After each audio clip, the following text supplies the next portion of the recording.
Hi, everybody. Well, you know me. Thanks, Charlie, for that. I was just saying to Dave, wow, we sound so important. But I'm just this humble person, grew up in Little Chapleau, Ontario, watching a lot of development happen and not seeing any of the fruition of it coming to our community. So when I moved over to Borden, I was able to our former chief at that time, when they did the negotiations, asked me to be part of the negotiation team. So it was a learning experience for me, negotiating an impact benefit agreement with the Borden Gold Project. Learned a lot, been able to increase my knowledge and assist other First Nations when it comes to these negotiations, especially from the financial perspective of it. So I'm very honored to be here to speak on one of the agreements in the Chapleau area, which is the Borden project. And the development corporation that evolved from that project is the Three Nations General Partnership, Inc. And we are here today to talk a little bit about that. And as I said, I really believe in the relationship, working with our IBA coordinators. Dave and I pretty well talk on a daily basis. He's out of Chapleau, I'm out of Timmins. So it's very important to have that relationship. So I've asked him to be my support and help me with this presentation. So we don't have to do introductions, that's been done. So the presentation is going to touch on what is actually Three Nations, its history, its purpose behind its formation, the business entity, how it developed, our economic benefits, and the challenges and the future opportunities that we feel we're going to be faced in the next few years. So a lot of people ask us, and Jason alluded to a lot of this morning, but a lot of people ask us, what exactly is an impact benefit agreement? How do you even start them? And the Borden Gold Project actually evolved over a period of time where there were 2 or 3 different mining companies that we had to negotiate with. In the end, it became Newmont Gold at the end. So the agreement itself, there was a Tri-Nation team. There was a chief and a delegate from each First Nation in the Chapleau area: Chapleau Cree, Brunswick House, and Chapleau Ojibwe. There were advisors on the team. We had legal and financial advisors, and an MOU coordinator, which eventually evolved into the impact benefit agreement coordinator, that being at this point Dave. The process. There was 3 years of negotiations. Approximately every 6 to 8 weeks, we met and we negotiated and we hashed things out and we came to agreements and we learned from each other. We taught each other. We taught the realistic picture that's happening in our communities. We talked about that. We talked about the loss of revenues from previous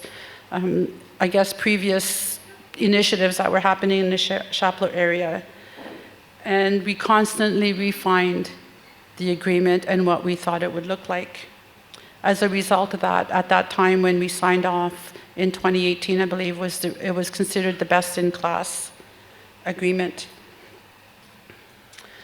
So what have we done now that the agreement has come into place as Three Nations Development GP Inc.? An interesting fact is we are the economic arm, and you heard that continuously this morning, that there is an economic chapter in each of the agreements, and as a result of that, most of our First Nations have created their economic development arm of it that pretty well addresses any of the what we call the set-asides or the negotiated projects that we think we could do and we could control. So currently for Three Nations development, we have a 12-unit apartment building that we started with in Chapleau that we were able to purchase and pay off within, I think, 2.5 years. 12 units that we are solely dedicated to companies that are within the Borden project that come down, and we have that all-inclusive, one-stop shopping for that. We did purchase a second unit, which is a 2-unit in another area in Chapleau, that we've also paid that building, and we're moving on. We are a major partner with Dumoulin, who is the ore haul contractor from Chapleau to Timmins, and we will continue being a resource sharing partner with them and T-Bell, which is the new carrier starting in July of this year. Who are the key people that perhaps I would recommend that you do know and you make an effort to see? Of course, our First Nation community chiefs and councils. In this case, we had Chief Anita Stevens from Chapleau Ojibwe, Councillor Kevin Tangi from Brunswick House, who was actually one of the former chief in negotiating the project at that time, and Chief Keeter Corson from Chapleau Cree First Nation. So Chapleau Cree is not a member of the Waban Tribal Council, but it just shows you that we're open for business and that we're recognizing the need to work together with other First Nations that aren't within the Tribal Council but are affected by the traditional territories within those mining company geographic areas. You all know Jason. He is the president of Three Nations Development GP Inc. And in looking at all the other projects we had this morning, you're going to see that there's consistent names that are happening. So a lot of our businesses have used our Tribal Council staff as part of the advisory services when it comes to any of this. So key people, ECDEV, Finance, and Jason. Brian Ritchie is vice president. He represents Chapleau Cree. Jason represents Chapleau Ojibwe, and I'm the treasurer secretary primarily because of my background, and also I'm the representative for Brunswick House First Nation, of which I am a member. Our support, how we've set up our enterprise is we do rely a lot on Dave Coutois, our IBA coordinator. He's boots on the ground for us. The three individuals as the directors of Three Nations, we do not live in Chapleau, so we need to make sure we have a lot of the open communication and whatnot with Dave and the chiefs and other key staff that are down there for us. And we have a part-time bookkeeper, Courtney Kay, who does our finances. Do the benefits, please. So I'm going to kind of hand it over to Dave as well to hone in on a few of the benefits, and we'll just go back and forth from here. Good afternoon. Thank you all for joining. Like Darlene, I'm also from Chapleau, born and raised, but I was gone for 20 years, and it's been great being back with the communities, especially in this position where I get to see not just the communities, but the individual members grow and get these opportunities with this mine I work at for Waban. And I just want to say that it's been great to see so many people advance and gain great employment and seeing that the changes in the three communities I represent. Benefits to First Nation partners, continuing from what Dar was saying. The biggest benefits would, of course, be the revenue share to First Nations through accommodations, which we could hope to continue growing and expanding, but currently stands at 14 units. And our partnerships, revenue sharing, which currently we have more than over 100 partners, and we continue to grow. Today, we got another new partner. And as the mine continues to expand or bring up new opportunities and other contractors are looking to join the team, we hope to continue growing our partnerships so they can join. Advocacy and employment and training, like I was saying, seeing so many First Nation and their affiliate members gain employment, gain experience, not only at Newmont, but gaining the experience and the requirements they need to grow elsewhere if they choose to. It's, I think we've helped over 65, 70 members thus far in my 5 years with being here, and it's been very good. And the opportunities, the open to other business opportunities, like I said, as the mine continues to have more opportunities, as things change, as contracts come up for bid, other opportunities continue arising, and we continue to expand our partners and our employment capabilities for our members. Currently, as it stands, our top 5 partners would be Dumoulin with his major contractor for the ore hauling, Major Drilling for drilling, Caron Equipment, which has been taking care of the surface work for Newmont, Redpath, which takes care of all the underground work, along with Meglab for the surface maintenance contracts.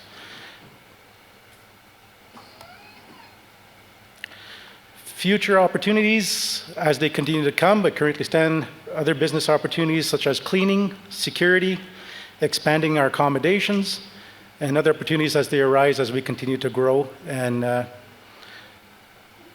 as I've stated a few times, growth and employment. We continue expanding, we continue to have more members and their affiliates joining us, and it's currently, as we stand, more than a quarter of the staff at Newmont Gold is First Nations of 3 nations, which has been very good to see, and it continues to grow. Challenges as they stand, the labor market, finding people, harassing people to give me the resumes and join the team. It's an ongoing battle that we continue to push and harass, and it continues to pay off. Ongoing processes with Borden and partners as contract changes or changes come in-house, and interpretations of agreement and its impact on revenue sources for T&D, such as global set-asides and local. That's good.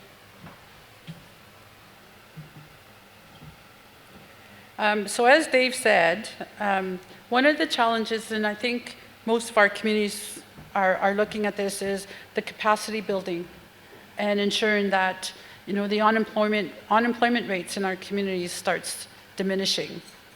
And we're seeing that in a lot of our communities, but also facing some of the challenges of social conditions and mental wellness conditions in the communities. We also have to start doing a holistic approach where we're bringing in a lot of other different facets of a healthy lifestyle and bringing individuals to the table to be confident to apply for these positions that are happening.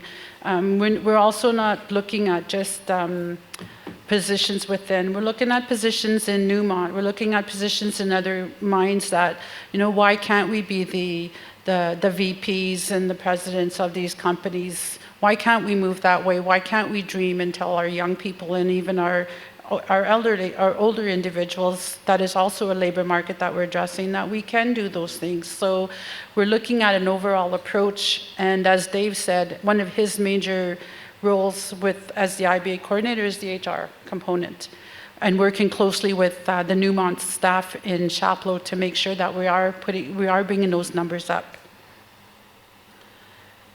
We are set, if you look at the different presentations this morning as opposed to what we at 3 Nations are, I just wanted to state the fact that we are doing things a little different in the Chapleau area as opposed to what's happening in Timmins area and that a lot of our agreements, and Dave mentioned them, there are 100+ agreements that we have in the Chapleau area with contractors and companies and that are resource sharing agreements, that we sign an administrative service agreement with our partners.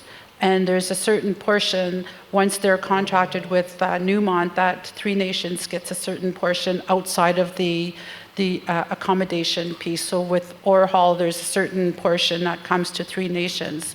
And we talked about what the benefits are. So the 3 directors, we hold those dollars, and then at the end of each year, we give out these dollars to the communities. And we don't say to the communities what they do. It's up to them they come up with their expenditure plan, I guess, and based it on what their strategic planning is. So there is a great benefit to each of our communities. That's the reason why we signed on and why we're structured that way. So if you have any questions on how we're structured as opposed to other communities, we can have that conversation with you.